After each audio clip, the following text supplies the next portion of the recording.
Pessoal, sejam muito bem-vindos.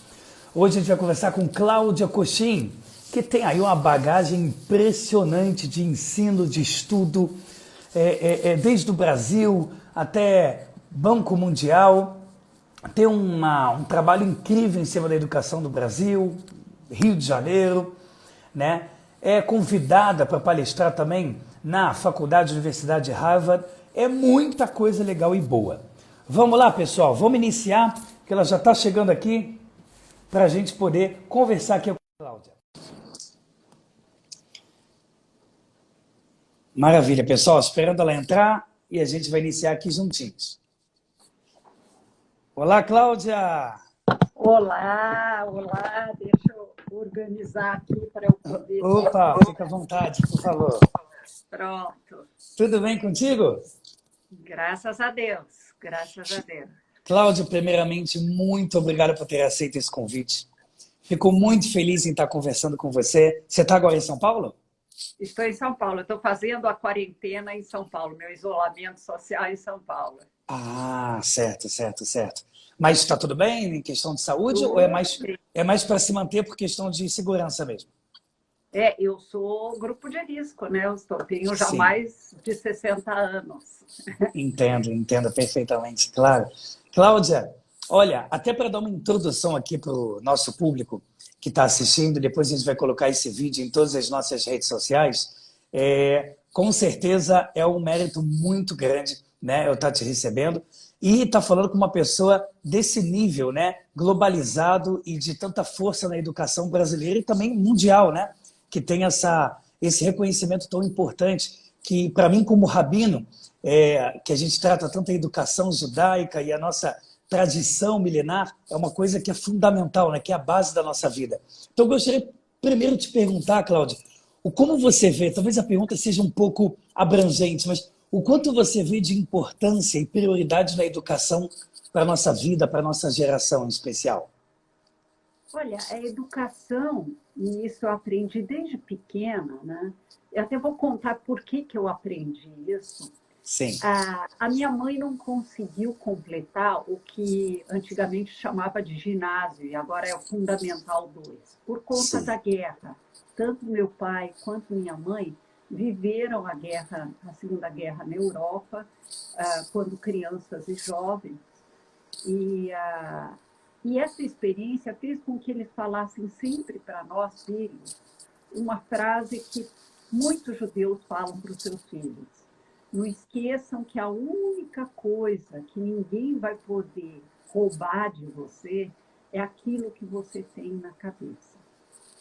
Então, eu cresci ouvindo essa frase, e ao ouvir essa frase, é impressionante como eu me conectei com a educação, que acredito que seja o meu propósito de vida no mundo material, né? Quer dizer, a ideia de trabalhar profissionalmente com a educação e, sobretudo, com a educação das crianças mais pobres, dos mais vulneráveis, né? Para garantir um pouco mais de justiça, de equidade, de uma sociedade mais equilibrada. Então, eu acho a educação muito importante. Agora, ela não é importante só no sentido de política pública, da questão social. Ela é importante para cada um de nós, inclusive para os mais velhos. Não é que educação é uma coisa que a gente faz na escola, acabou a escola, a gente já está resolvido com a educação. É uma atividade ao longo da vida. Quando a gente para de aprender, a gente morreu, né? Morreu como ser humano, apesar de vivo, a gente morreu intelectualmente. Então, a educação é extremamente importante. E, Cláudio, deixa eu te fazer uma pergunta aqui, uma curiosidade pessoal. Eu acompanhei um pouquinho, né, da sua entrevista no Jô Soares já, que tem um tempo, na Globo News atualmente, enfim. E é sempre muito impressionante o seu lado de uma pessoa sempre muito consciente e centrada. Você sempre foi assim? Pergunta aqui curiosa minha, que eu acompanhei suas entrevistas. Você sempre teve esse lado muito centrado, assim, na hora de passar as coisas? Eu acho que cada um de nós tem seus talentos, né? Sim. Naturalmente, como qualquer outro ser humano, tenho ansiedade, tenho medo. Todos Sim. nós, todos humanos, temos medos, temos até Claro. momentos de raiva, né? Sim. eu tenho a impressão que eu consigo respirar fundo. Esse é um presente que talvez minha família me deu. Eu consigo respirar fundo e tentar explicar para as outras pessoas o que está acontecendo. Talvez porque eu esteja confortável com os meus medos, né? Então, o esforço de entender meus medos e falar, tá bom, eu estou com medo, né? Poder estar comigo mesmo. Que Eu vejo legal. que medo é compreensível medo, ou é um medo desproporcional para o que está acontecendo. Mas eu tenho alguns truques que eu faço em momentos de muita ansiedade. Ah, é? Que legal. Que me conectam com a minha religião, com o judaísmo. Que legal. Eu vou dar uma entrevista muito importante, ou isso não conto para ninguém. Tá. Ou que eu vou fazer uma palestra importante, eu falo assim, eu não tenho méritos, então eu peço para um leve muito especial Que legal. para me ajudar. Eu falei, por os méritos dele, permita que eu fale direito e que eu me comunique bem. Tem dado certo. Que legal, Cláudia. Que prazeroso escutar isso.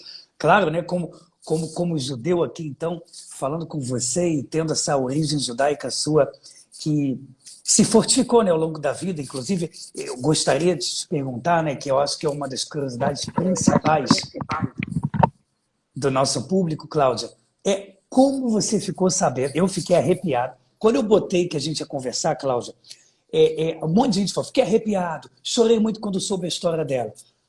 E é um negócio impressionante. Você pode contar, assim, resumir um pouquinho o seu tempo precioso, como foi essa descoberta que você é judia? Eu vou contar sim, mas eu só estou vendo que tem algumas pessoas comentando que meu áudio está muito baixo. Melhorou agora? Deixa eu ver se Olha, alguém só ok, rapidinho.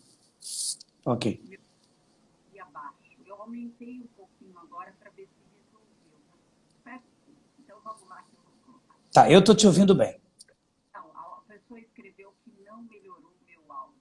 Ó, tá bom. Hum, Continua abaixo. Eu vou tentar me aproximar mais.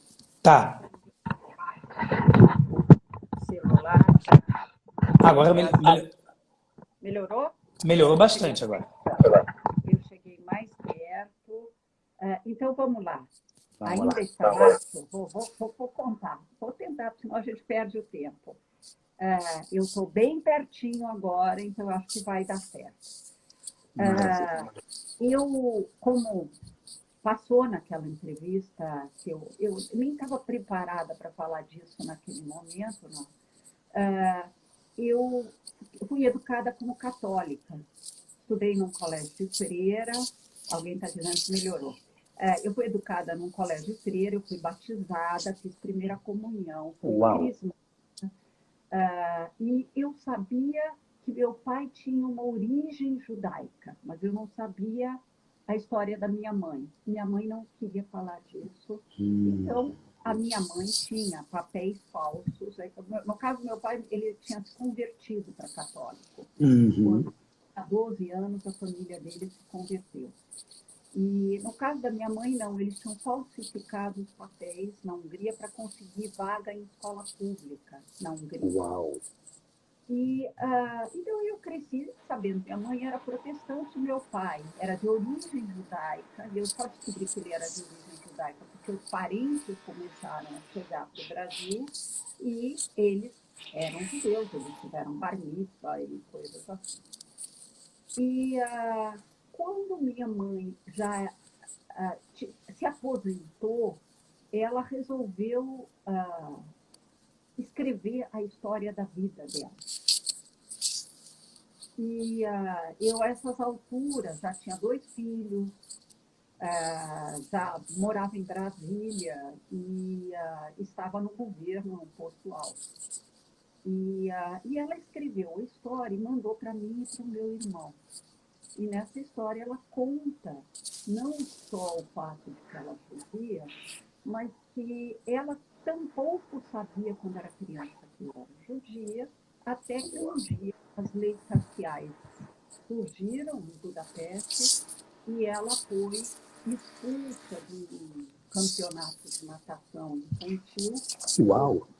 Ela iria sujar a água. Essa foi a contato dela com a condição de judia que ela tinha.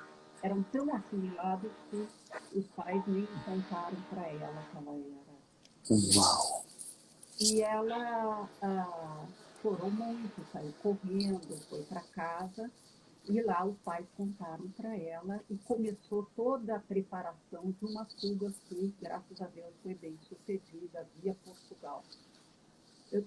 E ela escreveu uma coisa muito linda, e foi isso que me marcou mais do que o relato em si, foi que se ela estava contando para nós, era para que as futuras gerações pudessem ter orgulho de ser judeus e não vergonha como ela sentiu naquele dia.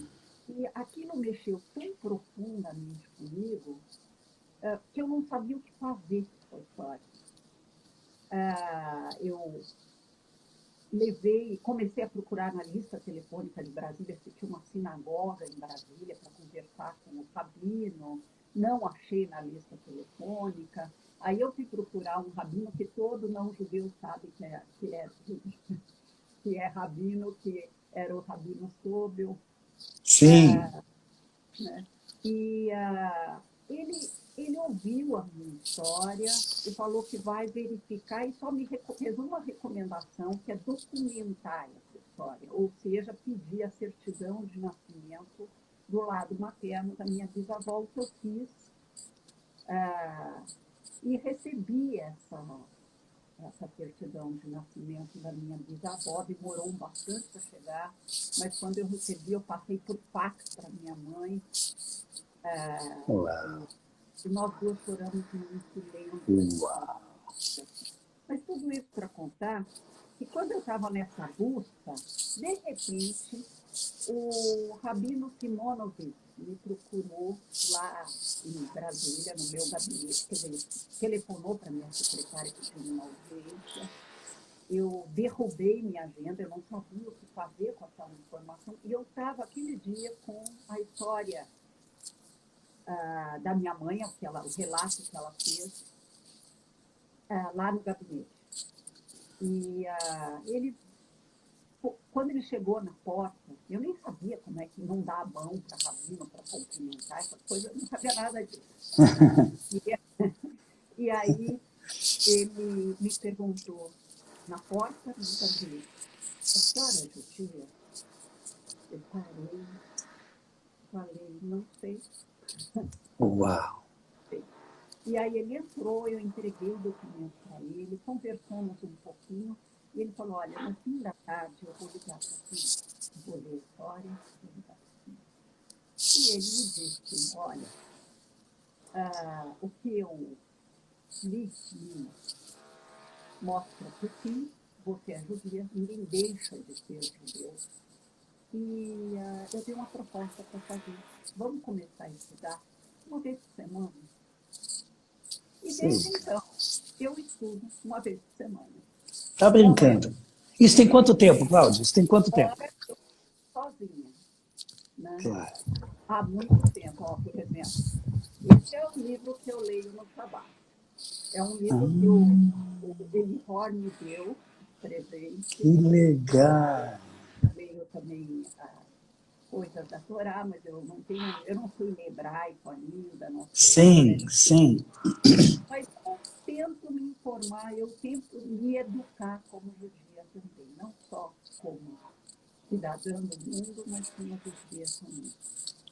E, Cláudia, uma coisa interessante, né, que eu acho que surge muito forte na cabeça do público, das pessoas que te acompanham, é o seguinte, Cláudia, como é que você consegue juntar essa... Poxa, a gente vai ler sobre você, sobre coisas que você já fez e faz. Primeira coisa que eu pensei, é um gato que tem 7 vidas. Porque, graças a Deus, Baruch Hashem, são muitas coisas boas, né? E muita transformação na parte da educação. Eu vi que quando você trabalhou no Rio de Janeiro, os efeitos que aconteceram na educação no Rio de Janeiro, em porcentagem das notas. Então, são efeitos reais, né? E aí isso volta a trazer uma confiança em pessoas públicas. E aí eu quero te fazer uma pergunta seguinte. Como é que você consegue, na tua mente, juntar a questão profissional, material, com a espiritual? Muita gente considera coisas completamente tão, sabe, tão longínquas uma da outra. E você é uma pessoa tão ocupada em postos importantes. Você consegue unir isso de uma forma casada? É sempre desafiador, né? Como para qualquer profissional que é.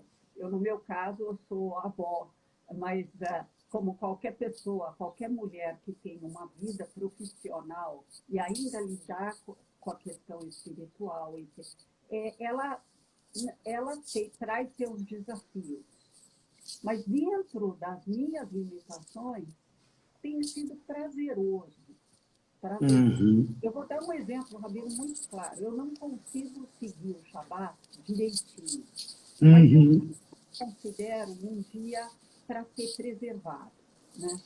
Então, é o dia que eu estudo judaísmo, é o dia em que minhas rotinas, que são de uma pessoa não religiosa, se transformam um pouquinho. Eu tento fazer desse um dia, a palavra é forte, consagrado, né? Consagrado. Uhum. Isso me traz paz de espírito, me traz uma profunda paz de espírito. E me ajuda na minha vida profissional, não é que uma coisa conflita com a outra. Sim. Bem, às vezes dá uns desequilíbrios, mas, no geral, mais me ajuda do que me atrapalha. E eu tenho uma pessoa muito querida, que cuida de mim, que é a Sônia Weissman. A Sônia Weissman, ela não só cuidou da minha mãe, no sentido de estudar com ela um pouquinho, de como ela me lembra do Shabat, quando eu esqueço o horário, lá está ela me mandando o horário exato, é isso, acender as velas. Às vezes eu tenho uma live bem antes de que atrapalha, mas em geral eu consigo acender as velas. Que Então tem legal. coisas que mais me ajudam do que atrapalham. Que legal, Cláudio. Eu acho que isso também em muito se deve. Isso eu acho que eu posso falar, né? Você agora está melhorando mais o som. Agora que você Eu pegou vou aí. segurar, porque eu estou desconfiada que eu sei o que estava acontecendo. Como eu pus num suporte, o suporte estava tampando Ah, o bem capaz, canal porque de som. mudou muito agora, triplicou a força da voz. Ah, que bom, eu fico feliz. Fico Agora ficou. feliz. Por mais que eu estou escutando bem o tempo todo, e as pessoas estão escutando baixo, até porque a maioria que está entrando está dizendo: olha, pessoal, estou no trabalho e depois eu vou continuar assistindo, devido ao horário no Brasil, que algumas pessoas estão no trabalho. Mas depois, se Deus quiser, até aviso para todo mundo, para compartilhar em todas as redes sociais, a gente vai estar em todos os canais com o vídeo.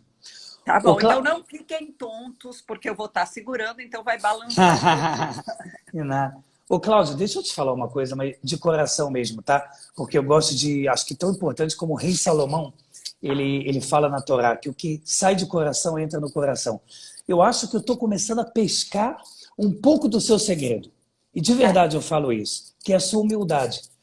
2 vezes já, nesse comecinho de conversa nossa, quando eu vou falar de alguma coisa importante, você faz questão de dizer: não, eu apenas, como todas as pessoas, tenho isso e aquilo. E claro, você tem essa humildade verdadeira, que é uma coisa que está muito óbvia em você. Mas você é uma pessoa especial, você tem essa noção que você é uma enviada de Hashem para levar tanta informação a tantas pessoas. Quer dizer, muitas pessoas escutam você diariamente e têm a sua opinião incentivando a vida delas. Uhum. Bom, acontece isso. Quer dizer, eu tive muitas oportunidades na vida e talvez eu soube aproveitar bem algumas delas. E essa ideia de enviada, assim, quem sou eu? É uma coisa. Mas eu acho que cada um de nós, e desculpe, Rabino, falar uma coisa que não é da minha área, mas cada um de nós tem algum tipo de missão na vida, né? E eu tenho muita clareza hoje, talvez porque eu estou mais velha, eu já tenho 64 anos, de qual é a minha. né? E a minha missão está muito associada à questão da educação das crianças e jovens e, ao mesmo tempo, tentar ter uma vida não focada no ódio. Nós estamos vivendo tempos muito parecidos com o Entre Guerras, em que o ódio foi crescendo entre as pessoas. E muita gente teve dificuldade de perceber que o ódio estava crescendo porque não estava pegando a eles, o ódio não era dirigido a eles. Mas, infelizmente, quando a gente olha para a Europa hoje, por exemplo, o antissemitismo crescendo, então eu sinto que também é minha missão, está associada à missão, ter uma comunicação não agressiva e não de ódio, é responder ao ódio com não ódio, com uma outra abordagem. Eu escrevo nas redes sociais, eu atuo muito no Twitter escrevendo sobre educação, especialmente me dirigindo a professores ou pais de alunos que gostam muito de educação ou pesquisadores de educação. E, naturalmente, que eu vejo que as redes sociais estão entupidas de ódio. É muito fácil, em crises, se dirigir ao inimigo errado, né? Quer dizer, então o problema são os judeus, ou o problema são os negros, ou o problema são os imigrantes, ou o problema é esse político ou aquele político. Quando o problema, no nosso caso específico, é um vírus, ou o problema é a crise que resulta da pandemia, a crise econômica, e as pessoas estão com muita raiva e buscando inimigos fáceis. Então, eu acho também é nosso papel pedir calma para as pessoas. Vamos tentar olhar com um olhar um pouco menos agressivo, mais científico, menos... eu acho que minha missão está associada a isso. E no campo da educação é mais um motivo para não ter ódio. Nós precisamos educar as crianças para se desenvolverem plenamente, terem orgulho de serem quem são, sem raiva do outro. A gente estabelece orgulho da sua própria identidade, odiando o outro. Você precisa estar confortável com você mesmo e você não deve ter ódio, né? Um pouquinho por aí. Ô, Cláudia, é legal como é que essa síntese, né? Que com certeza envolve muito do seu trabalho, né? De anos, com certeza como uma regra de vida que você coloca, clara. É interessante como é que ela está tão bem focada no judaísmo. Você sabe que a palavra, né, amor, em hebraico, ela é ahavá. E quando você... Ahavá. E o centro, que é chamada raiz da palavra ahavá, ela é hav, que significa doar.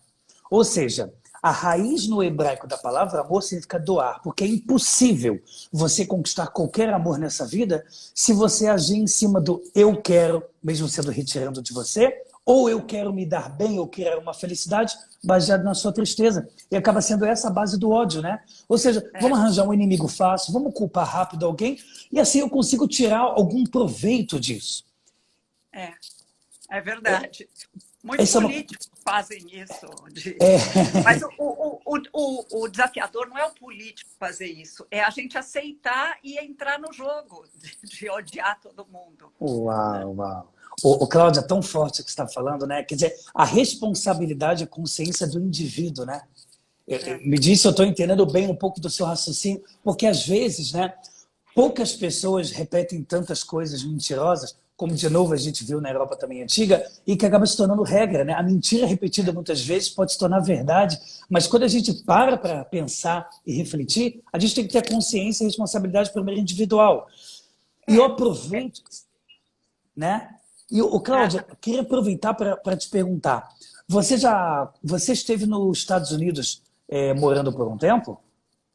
Eu morei 2 vezes, cada vez 2 anos, quando eu trabalhei no Banco Mundial, né? Eu fui diretora global de educação do Banco Mundial. Então, morei lá. É isso que eu vi numa edição sobre o seu trabalho. Eu queria te fazer uma pergunta agora de judeu para judeu. Porque você sabe que judeu, Cláudia, tem umas coisas muito específicas, né? Uma delas é o seguinte: a gente está passeando por aí em algum local e a gente vê um judeu. Uma das primeiras sensações que o judeu tem é, poxa, deixa eu ir lá dizer para ele que eu sou judeu também. Sabe aquela sensação de identidade, né? Que o judeu tem muito forte. Eu queria te perguntar, nos Estados Unidos você acaba vivenciando, vendo uma realidade judaica talvez mais intensa na Sim. sua vida? Sim, sem dúvida. Primeiro, eu morei em Maryland, né? Porque eu trabalhava em Washington, D.C. Depois eu morei na própria cidade na segunda vez eu morei na própria cidade de D.C. porque eu fui sem filhos, né? Porque já todos adultos, né? E na primeira vez eu frequentava uma sinagoga que ficava a uns 20 minutos de caminhada da minha casa. E lá em DC também eu frequentei, não tanto quanto eu gostaria, mas com alguma frequência. E encontrava. Essa coisa de encontrar um judeu encontra outro judeu, ela é particularmente forte para quem teve distante tanto tempo. Porque tem uma questão que para mim me impactou, que é a sensação de voltar para casa. Foi tão forte. Eu me lembro a primeira vez que eu senti isso, eu ainda não tinha nem retornado direito. Eu estava só. Eu fui num bat mitzvah lá na CIP. Uhum. E aí eu comecei a ouvir as músicas, eu falei, que estranhas essas músicas, eu nunca tinha ouvido antes. E eu falava, essas músicas falam comigo, tem alguma coisa que me lembra alguma coisa. Depois, quando eu fui a primeira vez lá não chegava a ser uma sinagoga, era na casa do Rabino Simonovitz, que a comunidade se juntava, eram umas 30, 40 pessoas. Aí eu tive com tanta força a sensação de voltar para casa, e eu já sabia que eu estava voltando para casa, que eu ficava assim, eu nem tentava mais ler no Siddur, porque eu fico tentando ler no transliterado, que eu falei, eu só quero usufruir dessa sensação incrível de escutar e deixar que meus ouvidos ouçam. De tão forte. E aí, uma vez, eu levei minha mãe para lá. Né? Meus pais, no começo, eu nem ouvi falar dessa história de retorno. E um dia eu levei minha mãe, a minha mãe falou assim, que gozado, eu tive uma sensação de voltar para casa. E minha mãe tampouco viveu o judaísmo dela quando era jovem. Então, foi uma sensação idêntica que nós sentimos. Então, é muito forte. Quando eu vejo alguém que eu sei que é judeu, eu fico pensando, será que vai ser muito feio eu dizer para ele, olha, apesar do meu nome, que é um nome que meu pai inventou no processo de fuga, eu também sou. Que interessante, que legal. Cláudia, não tem como não conectar cada passagem do que você comenta, um pouquinho, né, da sua experiência de vida e também atual, você sabe, com o judaísmo. Você sabe, Cláudia, que a Torá fala para a gente, né? Você que falou logo no início da nossa conversa sobre uma questão de alma, né? Aquela questão de alma mesmo judia. Você sabe que a Torá fala para a gente que quando o bebê está na barriga da mãe, é sabido que a alma ela aprende espiritualmente toda a Torá. E depois, quando a alma vai sair da barriga da mãe, não sei se já escutou esse detalhe, vem um anjo espiritualmente toca acima da boca e essa alma esquece toda a Torá. E aí tem uma pergunta que é feita na Kabbalah, que é o nível alto. Se ela aprendeu toda a Torá espiritualmente, para que esquecer? E se ela já ia esquecer, por que aprender? E a resposta é saudade espiritual. Porque dessa forma vai existir uma essência na pessoa que quando ela se deparar com algo que também casa com a sua essência, a sensação dela vai ser que ela está voltando para casa. Isso é uma frase da Kabbalah. E que você está explicando para mim. Eu nunca li a Kabbalah, eu nunca estudei a Kabbalah. Olha que coisa louca, que interessante. Que coisa interessante. É uma coisa legal, né? Sim. Sem dúvida, sem dúvida.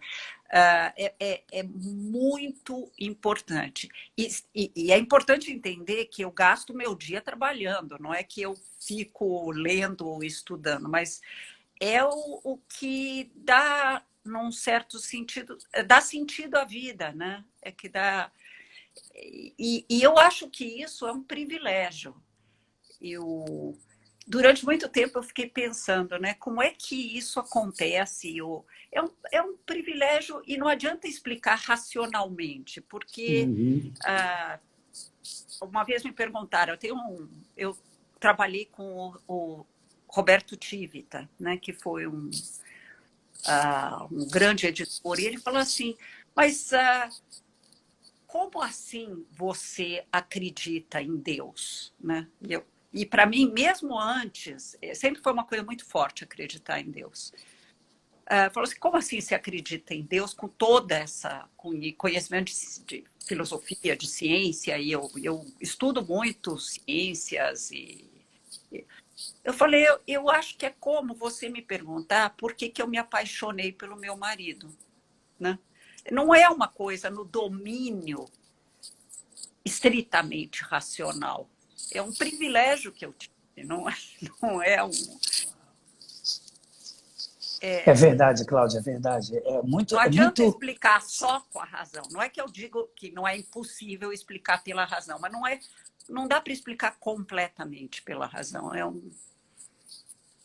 E, Cláudia, gostaria de te perguntar também, como é que você, hoje em dia, né, qual está sendo o seu principal foco em cima das entrevistas que você dá, das dissertações sobre a situação brasileira, educação? Quais são os focos que você mais tem atual? Olha, eu estou fazendo mentoria de secretários municipais e estaduais de educação. Hoje eu faço mentoria de 50 secretários municipais de educação pelo Brasil afora, em Goiás, do Pernambuco, Maranhão, o secretário estadual de Maranhão, a secretária estadual de Goiás e o secretário do Espírito Santo, e, ao mesmo tempo, 50 de municípios médios e pequenos, para como que eles podem garantir, durante a pandemia, alguma forma de aprendizagem em casa para os seus alunos. Né? No começo, muita gente falou da internet, de plataformas digitais, mas evidentemente que em lugares mais pobres e famílias em meio de vulnerabilidade não têm acesso. Então, a gente foi estipulando vários mecanismos que podem ser adotados, desde cadernos escritos, passando por rádio, aulas na rádio ou na televisão, que podem ser adotados e como pode ser feito. Agora, mais recentemente, a gente está discutindo os protocolos sanitários e pedagógicos para o retorno às aulas. Não que elas vão retornar imediatamente, mas deixar tudo pronto para quando chegar o momento certo e poder voltar às aulas. O Brasil tem uma desigualdade educacional muito grande, infelizmente. E se a gente imaginar que as crianças ficam mais de 4 meses longe das escolas, se elas não tiverem nenhuma forma de aprendizagem em casa, ela vai crescer imensamente. Então, é um pouco para não deixar que isso aconteça. Tem sido um trabalho muito intenso, mas que também me dá muita alegria. Né? Imagino, Cláudia, sem dúvida alguma. E você consegue, às vezes, Cláudia, se inteirar um pouquinho sobre o que acontece em Israel? Você já conseguiu estar alguma vez aqui dentro da sua... Enfim, uma vida muito ocupada, né? Mas você já pensou em vir? Eu já fui para Israel primeiro quando eu era criança, quando eu tinha 12 anos, se não me engano. E meu pai resolveu levar os filhos para ir para Israel. E até foi um episódio gozado, porque eu perguntei para o meu pai, por que a gente vai para Israel especificamente? Ele falou, porque faz parte da cultura geral de qualquer pessoa conhecer Israel. Depois eu voltei para Israel quando eu trabalhava como secretária de cultura e teve uma missão para Israel com o governador Alckmin. Eu fui também para Israel. E fui uma terceira vez para Israel na feira de... foi uma terceira vez, foram 4 vezes. Terceira vez junto para a Feira Literária de Jerusalém, levando um grupo de escritores. Foi a Conib que me convidou para fazer esse trabalho. e também fui com um grupo de professores universitários para Israel. Brasileiros, não judeus, mas eu fui acompanhando, mas aí já com a minha identidade judaica estabelecida. Foram as 4 vezes que eu fui para Israel. Mas nessa crise que nós estamos vivendo, eu conversei com autoridades educacionais de Israel para saber como é que está sendo a aprendizagem em casa e o processo de retorno às aulas, de retomada das aulas presenciais. Que legal. Então, essa é uma forma de se inteirar e também trocar esse tipo de sabedoria, né? Informação com o Brasil. Isso, com certeza. Que legal. Certeza. E, Cláudia, deixa eu te perguntar, nesse meio desse trabalho que você faz atualmente no Brasil, você consegue perceber ou ter talvez uma conclusão atual de como você acha que é a relação de judeus no Brasil? Porque, eu vou te dar um exemplo. A minha família, por exemplo, ela foi saída, né? Saiu do Egito, né? Em 57, quando teve os seus problemas com o presidente Nasser na época. E foi para o Rio de Janeiro, a família veio do Cairo. E no Brasil sempre tivemos uma das melhores relações dentre os outros países, entre os judeus e as pessoas lá do Brasil, até entre os judeus e árabes, você tem no Rio de Janeiro, em São Paulo, conhecidas.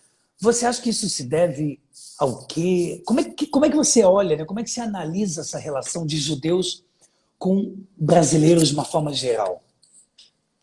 Olha, em geral ela é boa, na média ela é boa, no sentido de que, apesar de até aqui existir algum antissemitismo, ele não é tão exacerbado como na Hungria atualmente, ou na Polônia.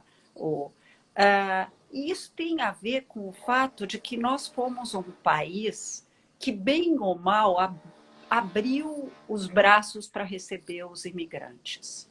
Nós não somos um país que construiu uma raiva de imigrantes ou qualquer coisa desse tipo.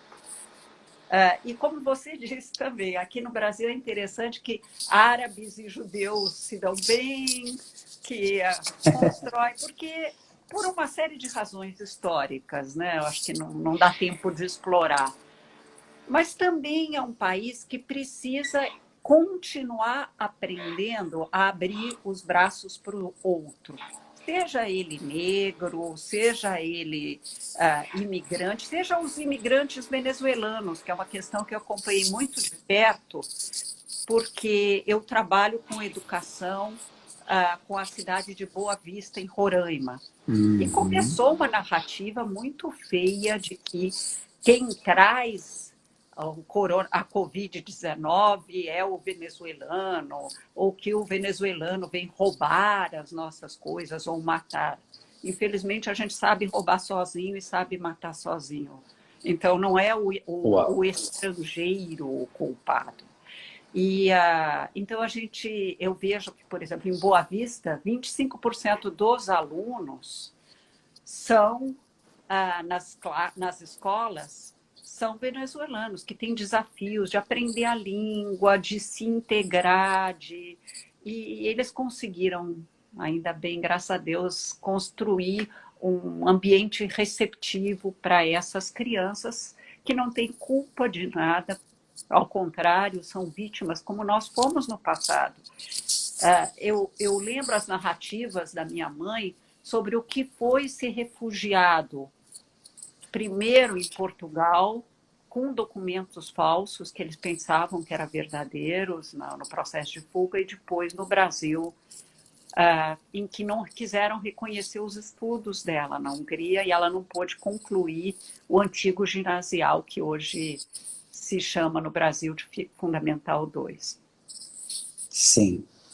E Cláudio, queria te fazer assim, mais uma pergunta, que é uma coisa que eu imagino que você tenha um domínio muito maior, né, sobre esse assunto, para poder me explicar e explicar para o nosso público.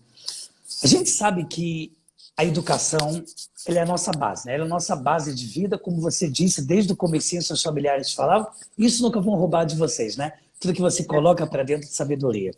Isso também, por outro lado, é uma coisa muito judaica. A gente vê que os judeus, mesmo quando muitas vezes perseguidas, em maus lençóis, em situações ruins, né, faziam das tripas coração para que pudessem também manter o seu estudo, né? Continuar estudando. Cláudia, acho que só ficou de lado agora. Ficou de lado, né? Eu estava tentando descobrir uma solução tecnológica para o Mas é normal, eu também, quando viro, quero relaxar um pouquinho a mão, fica assim. Paralisada. Tá bom. Bom, mas vamos lá. Tá bom, Cláudia. Fazer mais uma perguntinha para você, com a sua permissão, que é essa questão, como você acha que o povo judeu, né, teve essa ligação com o seu sucesso e a educação? Eu te explico por que eu pergunto, né? Porque o povo judeu, ele não é um povo que ele pode se gabar de dizer nós sempre estamos numa situação privilegiada. É sempre altos e baixos muito extremos. E nesses extremos é muito comum que você continua vendo os judeus estudando, né? A minha família saiu do Egito, lá aprendeu árabe e francês, veio para cá, aprendeu o português, aí depois aprende inglês. Aquela coisa que o judeu está acostumado a vivenciar. Você acha que isso faz parte de um aprendizado? Assim como o povo judeu tem muito que aprender com a história do Brasil, obviamente, também. Você acha que isso tem a ver com a sobrevivência do povo judeu? Essa questão, talvez, de nem sempre se vitimizar, mas logo sacudir a poeira e se levantar com a educação? Você enxerga desse jeito também? Enxergo. E tem uma questão interessante, que uma das competências que os pesquisadores ressaltam, que devem ser ensinadas nas escolas para o século XXI, para preparar os jovens para o século XXI, é justamente um termo chamado resiliência. O que é resiliência? Resiliência é justamente essa capacidade que você acabou de descrever, Rabino, de levanta, sacode a poeira, dá a volta por cima. Ou seja, em vez de eu ficar só me lamentando sobre o que deu errado na minha vida, aprender com aquela oportunidade, aprender com eventuais erros cometidos, porque nem sempre os erros vêm só de fora, às vezes são erros que nós mesmos fazemos, né? E aprender com esses erros e voltar mais fortalecido. Que isso é fantástico na história do judaísmo. Tanto no sentido das perseguições, que não foram por erros dos próprios judeus, muito pelo contrário, mas quanto com eventuais erros que nós, na vida cotidiana, cometemos. Então, errou, não vamos gastar tempo exagerado se vitimizando, né? Até porque a história da minha mãe mostrou que ela tinha um medo tão grande de se mostrar como vítima, que ela equivocadamente não contou para os filhos que são judeus. Ela tinha medo que tivessem pena dela. E é verdade que foi um erro, mas a superação dela foi tão bonita que me motivou para isso, e não só para isso, para um outro mérito que meu pai e minha mãe tiveram, que foi, no fim da vida, retornar para o judaísmo. Eles se casaram debaixo da Rupá. Eles estão hoje, ambos enterrados, um ao ladinho do outro, no cemitério judaico, aqui em São Paulo. Uau, que coisa boa de escutar, Cláudia, como é que o ciclo se fechou da melhor forma, né? Se fechou. Mas eu vou confessar que eu fui no túmulo do Rebbe, lá em Nova York, e pedi que um dia eles voltassem.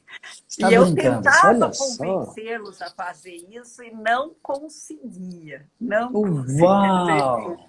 Daí, no fim da vida, meu pai tomou a decisão de casar com a minha mãe debaixo da Rupá. Que lindo, cara. Que lindo, que legal. Que legal. Olha, eu fico assim, sem palavras para te agradecer, Cláudia, sem palavras. Eu poderia aqui mudar até a regra do Instagram de 50 minutos a 1 hora para ficar te perturbando, porque a sua humildade é muito grande, ela é impressionante. Eu falo isso para você de coração. Coração, que eu estou aprendendo muito com a sua humildade e vejo quanto ela deve ter te acompanhado, te acompanha, e deve ser um dos seus segredinhos que a gente conseguiu aqui com o nosso público ouvir e aprender. Você é uma pessoa muito doce, muito centrada, muito humilde, fala de coração e fala por experiência, ou seja, com autenticidade e originalidade clara. E eu acho que a gente está precisando tanto disso. Você que na nossa conversa falou mais de 3 vezes objetivo de vida e sentido da vida, que é uma coisa que a gente está sentindo tanta falta. As pessoas às vezes vivem apenas aquele dia, aquela hora, aquele prazer de 10 minutos e estão se perdendo um pouco da onde eu vim, para onde eu vou. E você, com certas palavras, ajeita isso, organiza isso de uma forma tão clara. Então, acho que espiritualmente você tem um papel único. E eu quero te agradecer muito e pedir para Hashem, que é o Todo-Poderoso, continue te abençoando muito, com vida longa até os 120 anos, e que você possa dividir da sua sabedoria intensa, sempre com todos nós, com o máximo de saúde. Muito obrigada, Rabino. Foi um grande prazer conversar com o senhor. E Obrigado. Com as pessoas que nos ouvem também. Claro. E, Cláudia, gostaria só de terminar te fazendo um convite. Que a próxima vez que você vier aqui em Israel, eu quero tomar um Lehaim com você. Um Lehaim é um brinde de coração mesmo. Gostaria muito de conhecer a sua pessoa pessoalmente e ter esse mérito. Muito obrigada, vai ser um prazer. Tá bom, Cláudia, Rabino. muito obrigado e tudo de bom. Até logo. Até Tchau, logo. tchau. Tudo Muito de bom. obrigada. Tchau, tchau, pessoal. Tudo de bom.